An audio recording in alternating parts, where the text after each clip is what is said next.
अगर मैं आपसे कहूं कि इस वोट चोरी के मामले में आखिर कौन सही तो कौन गलत, क्या वोट चोरी करके आपके मोदी जी वाकई में ही अपनी सरकार कहीं बनाए हैं कि ये सारे के सारे लगाए गए आरोप राहुल गांधी द्वारा सभी झूठे हैं, या फिर राहुल गांधी द्वारा जो भी आरोप लगाया गया है वो सारे सही हैं और मोदी जी वोट चोरी करके अपने जहां पर भी सरकार बैठा कर रखे हैं वहां सब वोट चोरी वाकई में हुई थी।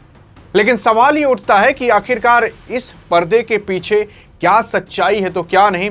अभी आपके सामने पूरा का पूरा पर्दा हटने वाला है और आप खुद अपनी आंखों के वो सामने सच्चाई देखोगे जो आपसे अभी तक छुपाई गई है, क्योंकि सच्चाई सामने आ चुकी है। कौन सही तो कौन गलत अभी आप खुद बताओगे।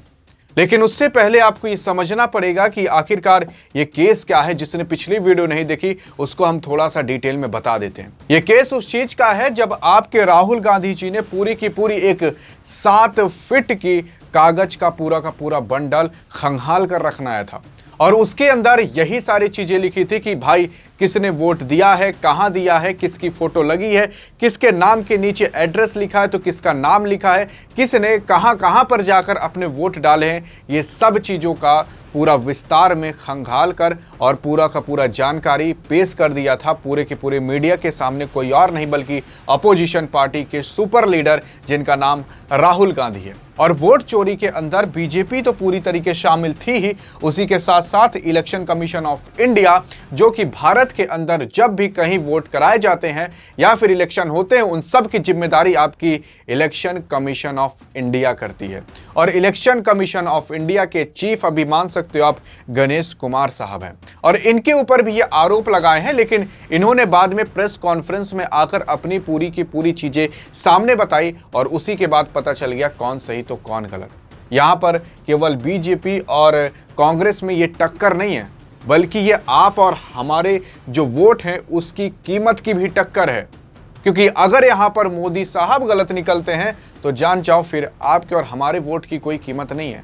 जो आपके माता पिता या फिर आप ही कहीं कमाते होगे बाहर और अपने गांव आकर वोट देते होगे, 300-400 किलोमीटर दूर से पैसे खर्च करते होगे और आपके ही वोट के नाम पर, आपके ही नाम पर 4 से 5 वोट पड़े तो आपको कैसा लगेगा? या फिर आपका वोट किसी दूसरे पार्टी को चला जाए तो आपको कैसा लगेगा?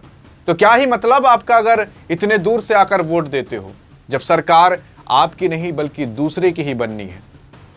तो ये वोट की कीमत, डेमोक्रेसी की धज्जियां उड़ जाएंगी अगर यहां पर राहुल गांधी सही निकलते हैं। लेकिन हां, यह भी कहा गया है कि अगर राहुल गांधी सही नहीं निकलते तो इनके ऊपर कार्रवाई भी की जा सकती है। लेकिन कार्रवाई तब की जाएगी जब आपके राहुल गांधी एफिडेविट देंगे। क्योंकि जब आपके गणेश कुमार आए और इन्होंने कहा कि अगर इतनी ही आपको दिक्कत है तो आप क्या करो, एफिडेविट दे दो। एफिडेविट देने के बाद हम पूरी की पूरी खुद से जांच करेंगे और जांच करने के बाद ये बताएंगे कि हाँ क्या गलती थी कि क्या नहीं गलती थी।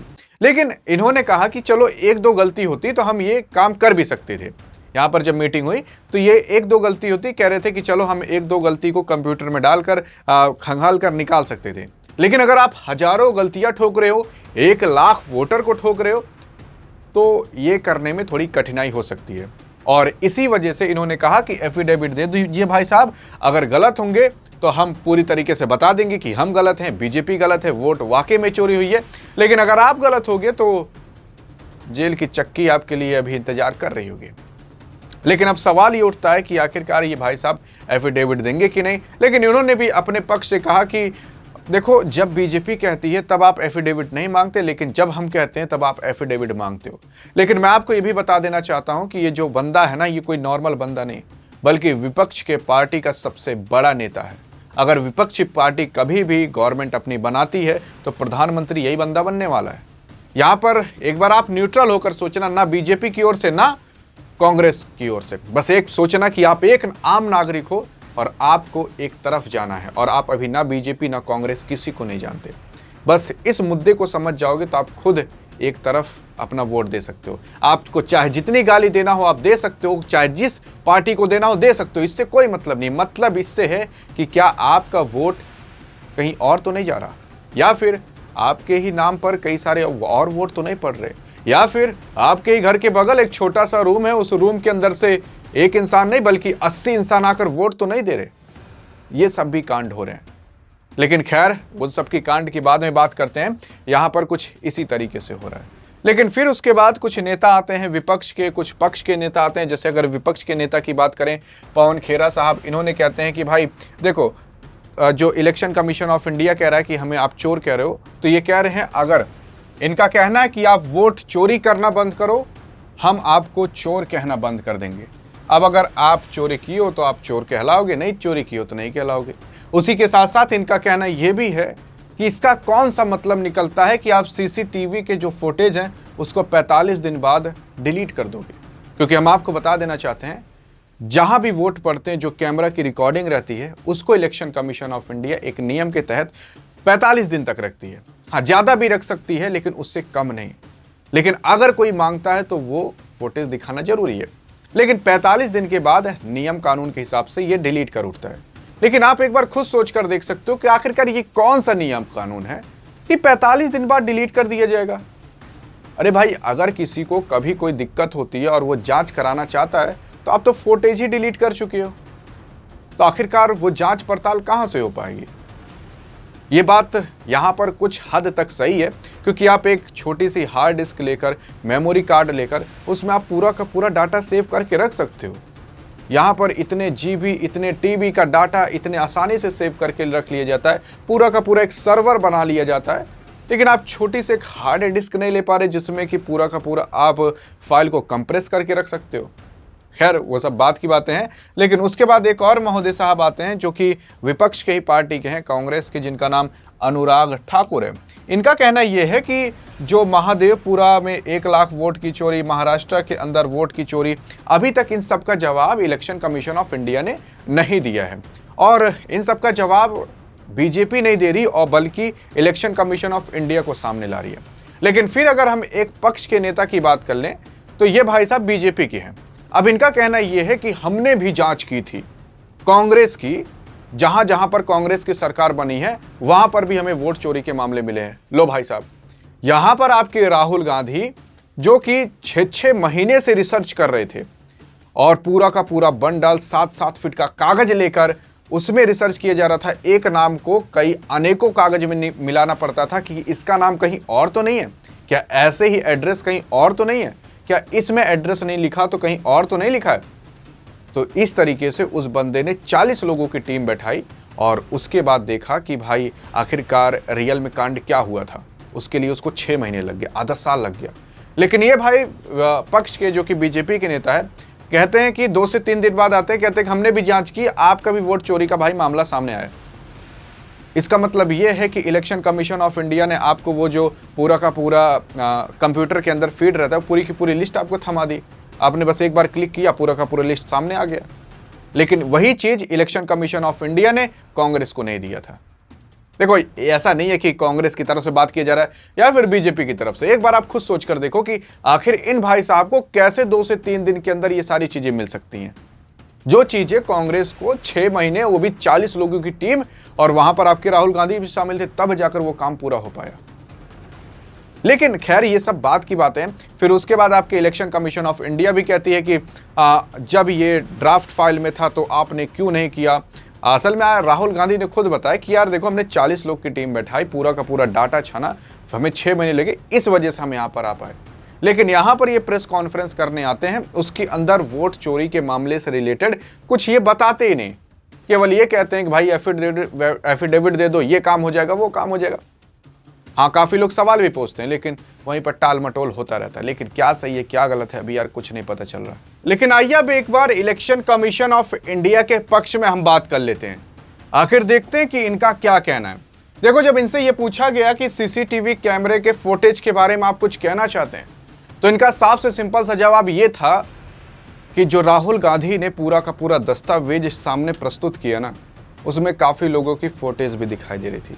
वो किसी की माँ बहन होंगी, किसी के घर के होंगे, और इस तरीके से पब्लिकली सबके सामने पेश करना गलत बात है। हम प्राइवेसी का ध्यान रखते हैं और इस वजह से हम फोटेज नहीं दिखा सकते। लेकिन अब एक बार आप खुद सोचकर देखना, जब फोटेज 45 दिन बाद डिलीट हो चुकी हैं तो आखिरकार ये दिखाएंगे कहां से। ये कह रहे कि हम नहीं दिखा सकते, यानी कि फोटेज होगी तो आप नहीं दिखा सकते। लेकिन जब 45 दिन बाद डिलीट करने की बात हुई तो आखिर अब फुटेज कहां से आ गई? लेकिन उसी के साथ साथ खैर अभी ये फुटेज है कि नहीं आप खुद समझना चाह रहे हो तो समझ सकते होगी। ये देखो हम अपने रिसर्च से कह रहे हैं, आप इसको दिल पर मत लेना, लेकिन अभी जो सामने बातें आई हैं वो हम आपके सामने प्रस्तुत कर रहे हैं। यहां पर इलेक्शन कमीशन ऑफ इंडिया ने यह कहा कि देखो वोट चोरी जो है ना, ये बहुत बड़ा शब्द है। आप संविधान का, आप इस देश का जो संविधान है उसकी आप आलोचना कर रहे हो, जान जो आप एक गाली टाइप की दे रहे हो। उसी के साथ साथ इन्होंने अपने पक्ष में कहा कि देखो वोट चोरी कैसे हो सकता है जब 1 करोड़ से ज्यादा इसके अंदर एम्प्लॉयज रहते हैं जब एक बार इलेक्शन होता है। आपको विश्वास नहीं होगा, जितने भी सरकारी कर्मचारी होते हैं, चाहे वो स्कूल के टीचर हो चाहे जहां के, उन सब की ड्यूटी लगती है और वो सब जाते हैं इलेक्शन कराने। अगर आपके घर में कोई हो तो बताइएगा। उसी के साथ साथ इसके अंदर लगभग 10 लाख बूथ लेवल एजेंट होते हैं। उसी के साथ साथ यहाँ पर 20 लाख पोलिंग एजेंट होते हैं। इतने सारे सिस्टम बैठे रहते हैं तब जाकर एक वोट डलता है। लेकिन तब भी कहां से वोट चोरी हो सकती है? अब वोट चोरी कहां से कैसे हुई, ये आपके राहुल गांधी साहब पहले बता चुके हैं कि भाई एक जगह ने वाराणसी में वोट दिया तो महाराष्ट्र में भी वोट दिया, सेम आदमी ने। उसी के साथ साथ यहां पर बताया गया कि एक ही जगह पर 80-80 लोग आकर वोट दिए। यह भी बताया गया कि भाई जो एड्रेस का सेक्शन था वहां पर एड्रेस ही XYZ 1234 हैशटैग ऐसे तक करके भरा था। किसी में जो फोटो थी वो इतनी छोटी थी कि वो आदमी खुद ना पहचान पाए कि वो आदमी खुद है। लेकिन खैर ये सब जो चीजें आपके राहुल गांधी ने बताई ये कौन सुनने वाला है, क्योंकि आपको और हमारे खुद के वोट की तो कोई चिंता है नहीं। हमें क्या है, बीजेपी। लेकिन एक बार न्यूट्रल होकर सोचिएगा, क्योंकि अगर यहां पर गलती से भी राहुल गांधी सही निकल जाता है तो आपके और हमारे वोट की धज्जियां उड़ जाएंगी। डेमोक्रेसी इस देश के अंदर रहेगी नहीं। और मैं आपको बता देना चाहता हूं, चाहे राहुल गांधी प्रधानमंत्री बने या ना बने, या फिर मोदी साहब ही चाहे प्रधानमंत्री रहें या ना रहें, कोई इससे हमें फर्क नहीं पड़ता। हमें फर्क पड़ता है केवल अपने वोट से, अपने अधिकार से। और आपको भी पड़ना चाहिए। अगर नहीं पड़ता तो किस काम का ये वोट? एक बार सवाल जरूर उठता है वोट को लेकर। लेकिन अब यहां पर अगर देखा जाए कि भाई एट द एंड क्या होने वाला है, तो चुनाव आयोग ने कुछ भी नहीं बताया। साफ से सिंपल सी ये बात करी, वोट चोरी पर भी कुछ बयान नहीं दिया तगड़ा वाला। इन्होंने कहा कि 7 दिन हम देते हैं राहुल गांधी साहब को। अगर राहुल गांधी साहब पूरा एविडेंस के साथ लेकर हमारे पास सारे दस्तावेज आ जाते हैं तो हम पूरी की पूरी जांच पड़ताल करेंगे, लेकिन एफिडेविट के साथ। खैर जो होगा सो देखा जाएगा। 7 दिन बाद ही पता चलेगा कि ये वोट चोरी का मामला क्या था। देखो एक देश के अंदर एक ही पार्टी का पूरा बोलबाला नहीं रहना चाहिए, मोनोपोली हो जाएगी, क्योंकि तब एक इंसान जो चाहेगा वो कर सकता है। लेकिन अगर अलग अलग विपक्ष है भारत के अंदर, अलग अलग हर जगह नेता हैं अलग अलग पार्टी के, इससे एक पार्टी की हमेशा नहीं चल पाएगी। क्योंकि अगर एक आदमी का मूड सन का जो टॉप पर बैठा है, पूरा देश का बेड़ा गर्म में चला जाएगा। लेकिन अगर उसी देश के अंदर अलग अलग पार्टी के नेता हर जगह छिटके हुए हैं तो वो उतनी अपनी पावर का इस्तेमाल नहीं कर पाएगा। और अगर सही काम करता है तो सही काम में तो अपनी पावर इस्तेमाल करेगा ही। बाकी आपको क्या लगता है कि आपकी क्या वोट चोरी हुई थी, कि आपके वोट की कुछ कीमत भी रह गई है? बताइएगा जरूर। लेकिन अगर अधिक जानकारी चाहिए तो बगल में क्लिक करके देख सकते हो। आई थिंक आपको काफ़ी डाउट जो होगा वो क्लियर हुआ होगा। संकेत में हमने आपके काफ़ी कुछ डाउट क्लियर कर दिए होंगे। मिलेंगे इस वीडियो में, तब तक के लिए जय हिंद और जय भारत।